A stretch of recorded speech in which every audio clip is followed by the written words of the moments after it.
혹시 여러분들께서는 벼락거지라고 하는 말을 들어보셨나요? 혹시 여러분들이 벼락거지라고 생각하신 적은 없습니까? 누구를 원망하신 적 없으세요? 임성배 TV 보동과 덴데크 오늘은 여러분들한테 신문 기사를 보면서 제가 가지고 있는 그런 생각들을 좀 전달해 보려고 합니다. 이 신문 기사의 내용이 이제 최근 내용인데 짧지만은 굉장히 제가 여러분들한테 전달하려고 하는 메시지들을 많이 이렇게 함축하고 있는 내용이라고 보여집니다. 그래서 오늘 이 내용을 구독자분들께서 그냥 편하게 끝까지 보시고 제가 하려고 하는 말, 그리고 제가 여러분들한테 공유하려고 하는 생각들을 다시금 좀 생각해 볼 수 있는 계기가 됐으면 좋겠습니다. 신문 기사의 제목을 일단 보면은 신우이 말 듣고 아파트 팔았다가 벼락거지, 모든 게 원망스럽다라고 하는 한국경제에서 이제 보도한 자료였습니다. 이 자료가 최근에 이제 발표가 되었고, 이제 많은 분들이 벼락거지라고 하는 이 단어, 굉장히 무서운 신조어인 것 같아요. 이 벼락거지라고 하는 그런 말들을 많이 들어보셨을 거고, 최근에는 가만히 내가 직장 생활을 하면서 돈을 벌고 열심히 내 집 마련을 하려고 하는데도 불구하고 주택 가격이 갑자기 큰 폭으로 상승을 하면서 내 의지와 상관없이 나는 열심히 살고 있는데도 불구하고 벼락거지가 되는 그런 상황들이 벌어지고 있는 것 같아요. 그리고 그렇게 느끼시고 있는 것 같습니다. 그래서 이제 이 기사에 대한 내용들을 한번 살펴보면서 제가 가지고 있는 생각들을 공유해 보도록 하겠습니다. 우선 기사의 내용을 간단히 한번 읽어보면은 현 정부 들어서 자가로 보유하던 아파트를 판 뒤에 가격이 급등해서 후회한다는 이제 사연들이 온라인상에 많은 공감을 얻고 있다고 해요. 아마 이런 기사들을 아마 여러분들이 많이 보셨을 것 같고, 조금 전에 말씀드린 것처럼 벼락거지가 됐다라고 하는 얘기를 많이 들었을 겁니다. 그런데 최근에 이제 올라온 온라인의 글에서 보면은 어떤 내용이 있냐면 12일에 올라온 내용이라고 합니다. 한 누리꾼은 모든 상황이 다 원망스럽다고 입을 뗀 뒤에 2년 전만 해도 분위기가 좋은 신도시의 호가 6억에서 7억 수준의 아파트에 살고 있었다고 합니다.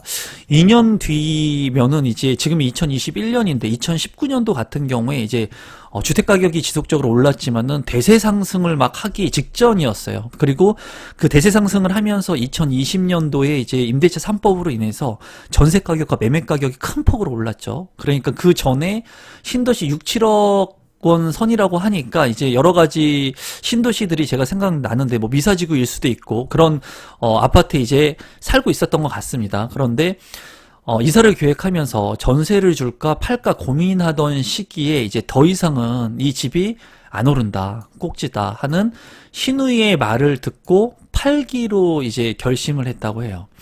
그래서 이제 이분 같은 경우에는 이 주택을 팔기로 결심을 한 거죠. 제가 많은 유튜브 영상, 제 영상에서 여러분들한테 말씀드리는 것은 뭐냐면 1주택은 반드시 보유해야 된다라는 얘기를 합니다. 1주택은 반드시 보유를 해야 된다. 내가 만약에 주택을 가지고 있었을 때는, 이 주택을 팔게 됐을 때는 다른 주택으로 내가 갈아타기를 하거나 다른 주택을 보유하는 전략을 가져가야 된다는 거예요. 여기에서 이제 예외적인 부분이 있습니다. 그 예외적인 부분은 뭐냐면 내가 가지고 있는 주택이 오르지 않는 입지가 나쁜 지역의 주택을 보유하고 있다면, 오랫동안 주택의 가격이 오르지 않고 오를 수 있는 그런 여지가 없는 주택이라면 이 주택을 파는 것도 하나의 대안이 될 수는 있다. 팔고 전세로 사는 게 현명한 대안이 될 수가 있겠죠. 왜냐하면 오르지 않는 주택을 내가 가지고 있을 바에는 자산의 인플레이션으로 인해서 해지를 할 수 없기 때문입니다. 그런데 내가 가지고 있는 이 주택이 향후의 개발 계획이라든가 또는 주변의 그런 그 전반적인 상황이 오를 수 있는 여지를 가지고 있다면 이 주택을 내가 보유하는 게 좋고, 이 주택을 팔려고 했을 때는 이 주택 1주택을 처분 조건으로 아파트 청약을 신청한다거나 아니면 다른 상급지의 주택 또는 개발 계획이 있는 주택으로 갈아타게 하는 전략을 취해야 된다는 거예요.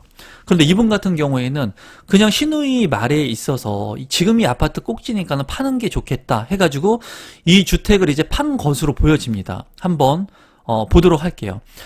마침 저희 지역으로 이사를 할까 고민하던 A 친구가 있어서 우리 집 살 생각이 있냐 했더니 친구가 이제 말을 흘렸는지 B 친구가 관심이 있다고 해요. 내가 살고 있는 주택을. 그래서 이제 결론적으로는 이제 B라고 하는 친구가 관심이 있어서 이 주택을 5억에서 6억 사이에 산 것 같습니다. 그런데 그렇게 이사를 이분은 왔는데 친구는 벼락 부자가 됐고 이 아파트를 사서, 그리고 벼락 거지가 됐다고 본인은 얘기를 하고 있어요. 그리고 그때 B 친구에게 안 팔았으면 전세라도 놓고 나와서 오른 값으로 팔거나 전세를 올려서 돈을 좀 쓰거나 할 수 있을 텐데 이 상황이 너무나 원망스럽다. 그리고 신우이도 믿고 친구들도 너무 싫다라는 내용의 글을 이제 온라인에 썼고 이제 한국경제에서 이거를 이제 보도한 것 같습니다. 여기에서 제가 이제 두 번째로 말씀드리고 싶은 것은 여기에 대한 선택을 누가 한 겁니까, 여러분?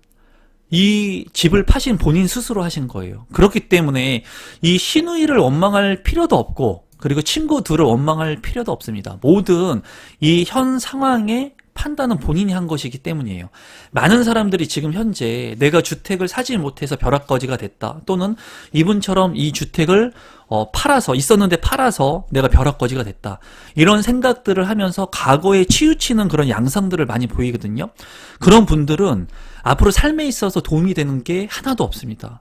그래서 제가 이제 서두에 말씀드렸던 첫 번째는 내 집이라고 하는 첫 번째 주택은 반드시 필요하고, 이 주택을 내가 팔거나 했을 때는 이 주택을 대처할 수 있는 또 다른 선택적 대안의 주택을 가지고 있는 게 현명한 거예요. 그래서 주택이 늘 필요하고 1주택이 늘 있어야지 삶의 안정을 느낀다고 제가 말씀을 드리는 거고, 두 번째는 이러한 상황이 왔을 때 이제 성공하신 분들 또는 앞으로 성공하실 분들은 어떻게 생각을 하냐면, 만약에 이 주택을, 저라면 그렇게 생각할 것 같아요. 5억에서 6억에 이 주택을 팔았다는 거예요.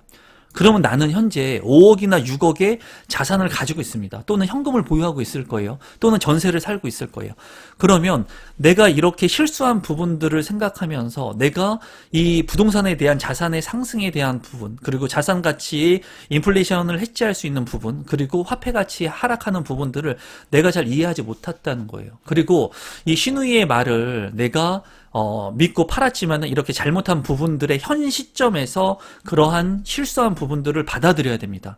받아들이고 지금부터 내가 어떤 것들을 할 수 있을지에 대한 부분들을, 최고의 차선책들을 선택해가지고 지금이라도 내가 5억이나 6억이 있는데 이러한 돈을 가지고 활용해서 내 집 마련을 할 수 있는 방안들은 어떤 것들이 있을까? 그리고 내가 아파트 청약이나 지금 무주택자이기 때문에 지금 나오는 정부 정책들을 보면서, 그리고 이러한 부동산에 대한 공부를 하면서 내가 어떻게 해야지 자산의 가치를 늘릴 수 있을까에 대한 부분들을 고민해야 돼요.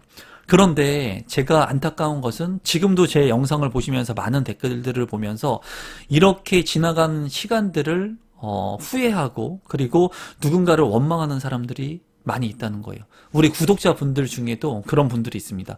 그런 것들을 봤을 때 너무나 안타깝다는 거예요.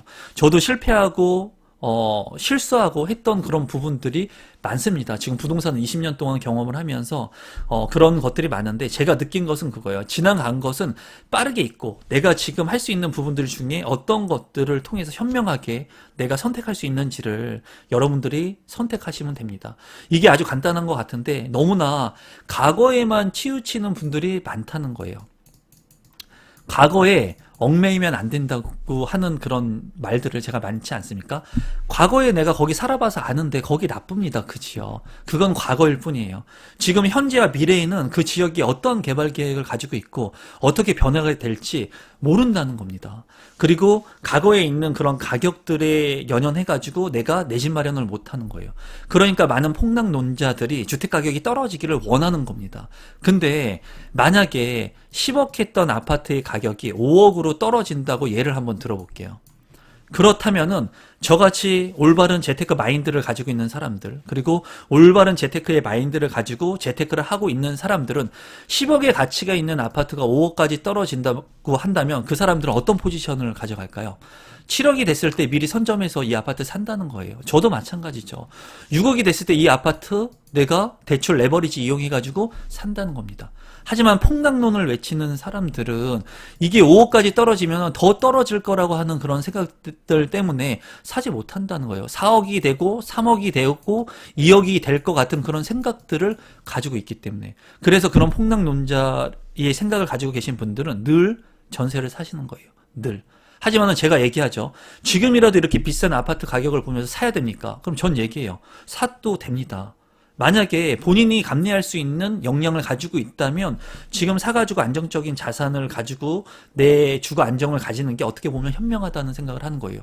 그러면서 다소 비싸게 내 주택을 마련했지만은 내 주택 1주택을 마련하고 난 후에 내가 하고 있는 사업이나 일들에 집중해가지고 또 다른 곳에서 수익을 창출할 수 있는 곳에 집중하는 게 좋다는 거예요. 그런데 이런 분들은 많지 않습니다. 이런 분들은 10% 내외예요. 왜냐하면 집이라고 하는 것이 가격이 비싸기 때문에 이 주택을 지금 감내해서 살 수 있는 사람들은 많지가 않다라는 거예요. 그리고 이미 주택 가격이 많이 올랐죠. 그런 분들은 내가 지금 종잣돈을 조금 모으면서 그리고 3기 신도시나 아파트 청약을 통해서 아파트 청약은 3년이라고 하는 그 오랜 시간 동안 중도금 대출이나 잔금 대출을 활용할 수 있는 시기가 있기 때문에 그런 것들을 통해 가지고 내가 내 집 마련의 플랜을 좀 오랫동안 가지고 가는 전략을 쓰는 겁니다. 그래서 이 사연을 보면서 너무나 많이 안타까웠어요. 그리고 보면은 실제로 2019년에 결혼을 하면서 경기도에 전세를 구한 30대 직장인은 4억 정도에 그때 매수할 수 있었다고 합니다. 2019년도에. 그런데 무리하게 대출을 받기보다 4년 전세를 살면서 돈을 모아 사겠다는 계획을 세웠다고 해요.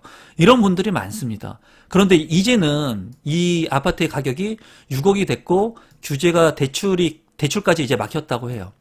그래서 이러한 기사를 이제 보게 된다면 제가 느꼈던 것은 뭐냐면 돈을 모아서 주택을 사겠다? 안 된다는 거예요. 이 화폐의 가치를 이해를 못하고 있는 거예요. 레버리지에 대한 부동산의 진짜 기초적인 부분들을 이해를 아예 못하고 있는 거죠. 왜냐하면 이런 것들을 가르쳐주는 사람들이 없기 때문이에요.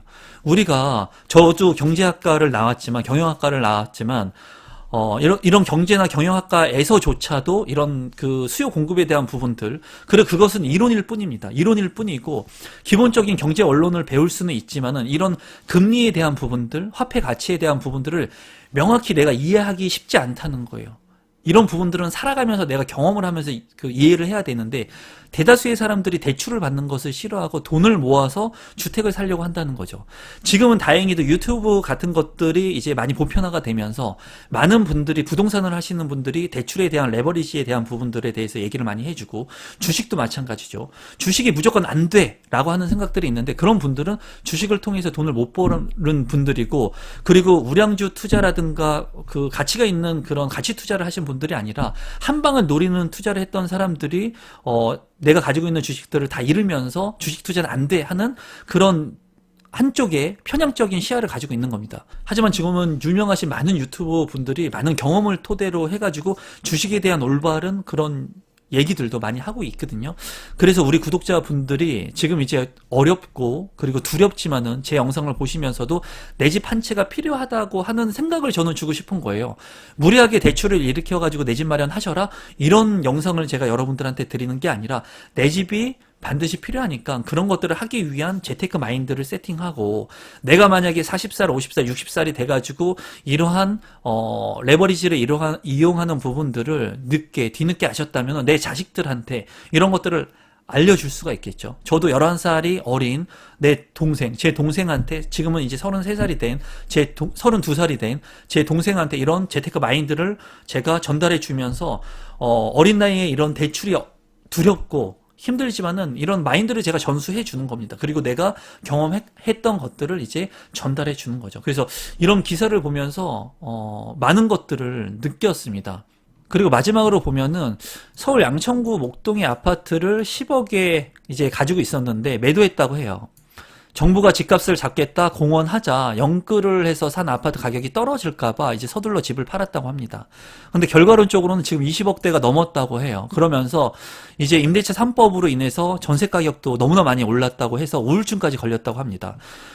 이 집값을 잡겠다는 정부, 누구도 믿으면 안 된다고 제가 말씀을 드리죠. 부동산은 누구도 믿으면 안 되고, 믿을 수 있는 것이 단 하나가 있습니다. 제가 봤을 때. 그 믿을 수 있는 것은 시간이라고 하는 것은 믿을 수 있습니다. 시간이 지나게 된다면 화폐 가치 하락으로 인해서 실물 가치의 자산의 가치는 올라간다.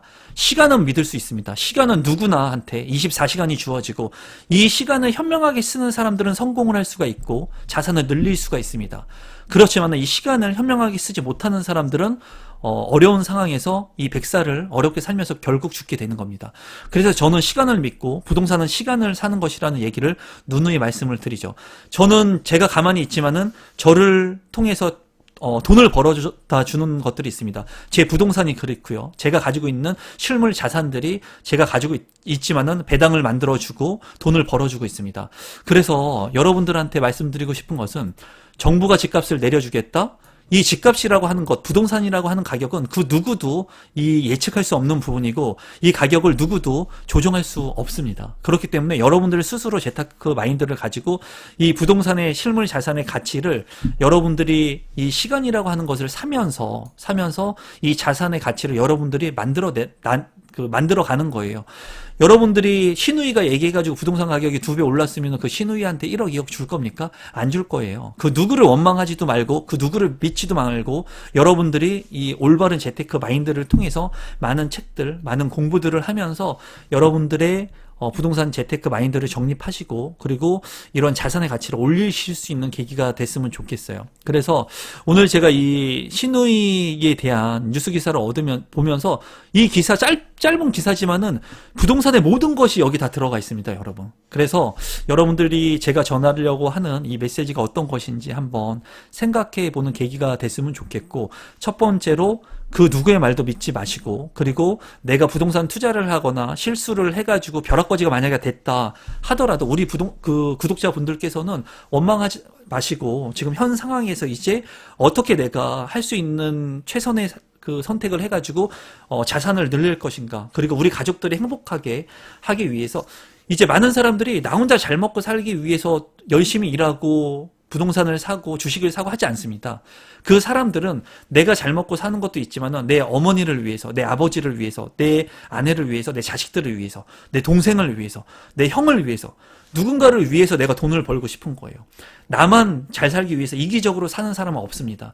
그렇기 때문에 여러분들 주변에 있는 사람들을 위해서 여러분들이 좀 더 노력해서 자산을 많이 늘리고, 지금 제 채널을 통해서 많은 분들이 내 집을 마련해서 고맙다, 그리고 정말 두려웠지만 내가 대출을 활용해서 주택을 사보니까, 구축을 사보니까, 또는 아파트 청약을 당첨이 돼 보니까 이제 임성배 대표님이 하는 말이 무엇인가 알 것 같다 하는 사람들이 너무나도 많거든요. 그래서 부정적인 생각을 하셨던 분들, 그리고 누군가를 원망하시는 분들은 오늘부터라도 이 영상을 보시면 누구 원망하지 마시고, 모든 부자가 되는 사람들은 제가 이제 그 친구들한테도 얘기를 하고 많은 사람들한테 얘기를 하는데, 성공한 사람들은 딱 무엇을 보면 알 수 있냐면 딱 하나를 보면 알 수가 있습니다.